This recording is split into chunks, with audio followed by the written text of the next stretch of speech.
Hey everyone, Tony D and Little Joan here with another hot take. Oh, so much going on. I'm just going to do one big hot take for everything because I don't have a tremendous amount to say on it because it's the same stuff every day. First, there's Bernie Sanders.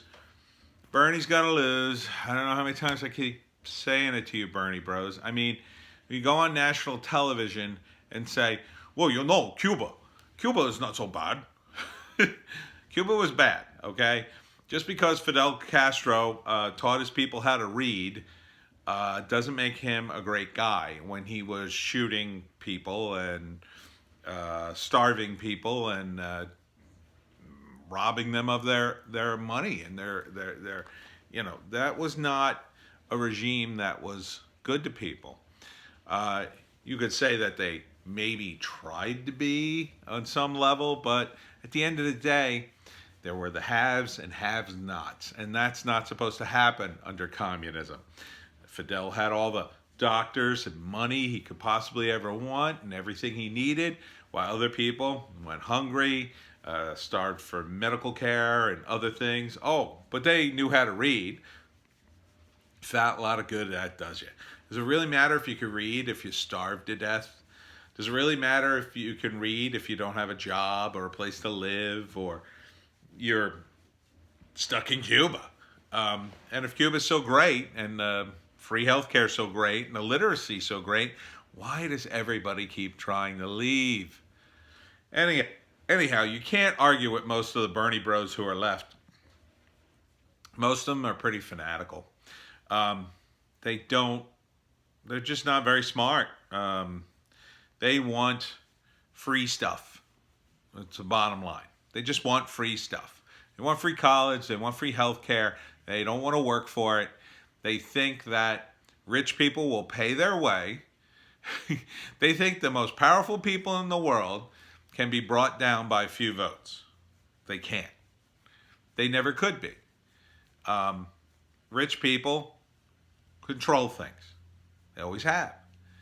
Yeah, you could start a violent revolution, but do you really want to die over free healthcare? Doesn't seem like it'll work. Um, Especially since they're perfectly willing to create cheaper healthcare if you get politicians in who can create cheaper healthcare. And the way to do that is through competition. Same thing with colleges. And if you look at the healthcare in the United States back in the 50s and early 60s, we had a great college system. It was cheap, affordable, and people went when they wanted to. Not everybody needed a college education, but those who did could afford it because they could work and go to college. Other people, if they needed health care, they got taken care of. There were plenty of jobs, and inflation hadn't gotten out of control. That's because we hadn't printed a bunch of money to pay our bills. We hadn't completely gone off the gold standard yet. That happened under Nixon, by the way. The final process. It kind of started under FDR, but really ended under Nixon. So you could blame those guys for why you don't have enough money for college and healthcare. Partly, at least in part. Moving on. The coronavirus. It's gone from bad to worse, or worse to very worse. It's hit Italy, and my understanding is they had 3 cases, and then 3 days later they had 165. It's bad. It spreads. I've been the butt of many a joke with my face mask last week. This week, not so much, but we'll see. I think by the end of it, I won't be the only one wearing a face mask around town. So, again, get yourself some supplies. You're probably not going to be able to buy any face mask at this point, but you could try. You probably won't get the good ones. You'll probably get the crappy ones I have, but they're better than nothing, I suppose. You definitely want to get, some basics, some supplies for food, some medicine, sick stuff. Stuff you normally buy when you're sick. When you can throw on some clothes and look like hell and just run into the CVS and get the 5 things you need, and you don't care what you pay for them because you're sick and you're just going to run back in the car and then go home. get that stuff ahead of time. Because if you do get sick, you want to try to take care of yourself. Have some juice. In fact, get your immunity up. Drink some juice now. Try to be healthy. Try to get some sleep. Try to make it so you don't get the virus at all. It's very possible not to get the virus. It's also possible to get a mild case of it. So you want to be in the best shape possible for when the virus hits your area. You want to have a supplies. So I firmly believe that in the state of New Jersey, during whiteout conditions in the winter, they'll tell people you can't go out on the roads. And only EMTs and the cops will be allowed on the roads and people with an emergency situation. I firmly believe we're going to get that when the pandemic hits.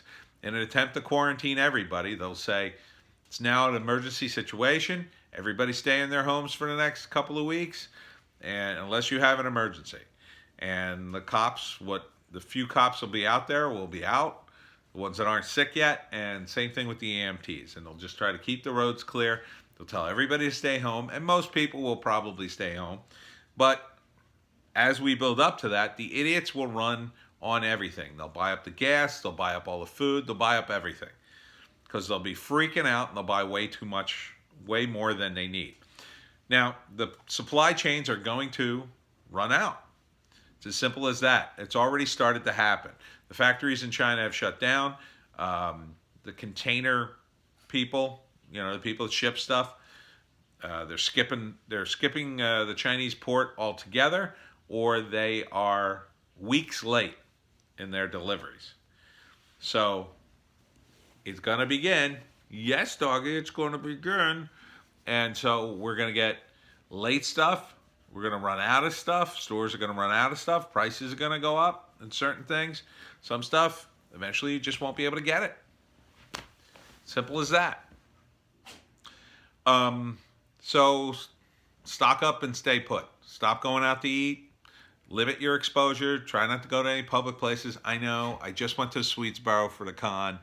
I had to go. It was a good con. It was the middle of nowhere. I think I took a good risk, but who knows? I could already have it. Maybe I spread it to everybody else. Who knows? Oh, crap. What was the final thing? I already forgot. Damn it. There were 3 things. It was Bernie, the coronavirus, and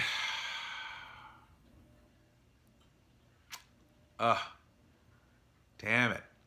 Can't believe I forgot it. Hate that. Oh well. Must not have been that important. Anyhow, man, I can't think of it. Oh, what was it? Something in the news. A little tired myself. I should have got more sleep. So I don't get the coronavirus. If I do get it, I'll continue to make videos as long as I can, because that's a safe thing to do. Hopefully we're not going to see a ton of them, but we probably will. Was it about Little Joan? No, Little Joan's fine. It wasn't about the con.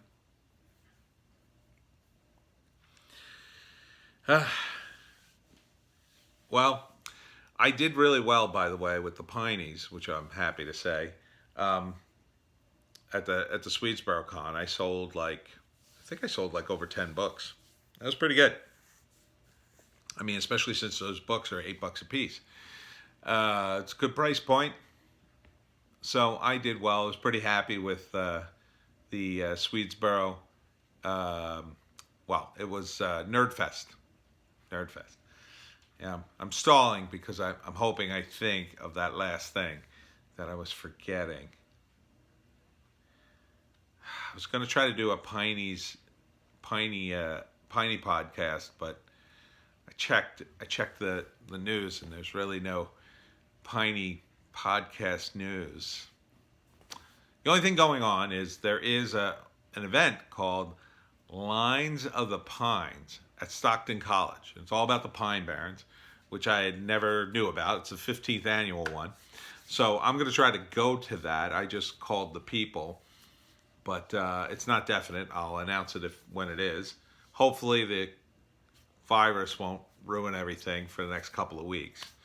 It is getting warmer though, so that's a good sign. That could help things.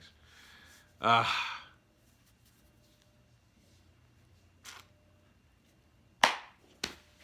forgot it. Should have wrote it down. All right, well, that's my hot take.